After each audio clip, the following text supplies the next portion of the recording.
বিধানসভা নির্বাচনের আগে গাজল ব্লকের তৃণমূল কংগ্রেসের আবার বড়সড় ভাঙন।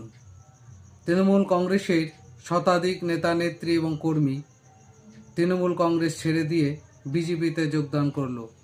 বিজেপির লোকাল এমএলএ তাদের দলীয় পতাকা ওই ছেড়ে আসা নেতা নেত্রীদের হাতে তুলে দিলেন এবং নিজেদের দলে যুক্ত করে নিলেন। ঘটনাটি ঘটেছে গত শুক্রবার বৈকাল 3 ঘটিকায় এক জনসভায়। শনিবার হবিপুর ব্লকের কেন্দপুকুর সাপ্তাহিক হাটে পিডব্লিউ রাস্তার ধারে পিডব্লিউ দখল করে নিয়ে বিভিন্ন দোকানপাট বসায় এবং ধানের পাইকারি ও খুচরা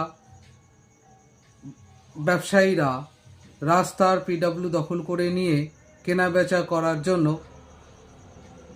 সকাল থেকে শুরু করে সারাদিন প্রচণ্ড যানজটের সৃষ্টি হয়। এতে ঘন্টার পর ঘন্টা আটকে থাকে বাস, ট্রাক, ছোট গাড়ি, বড় গাড়ি, এমনকি মোটরসাইকেল পর্যন্ত। যানজট ছুটানোর জন্য পুলিশের কোনো ওয়াকিবহাল দেখা যায় না।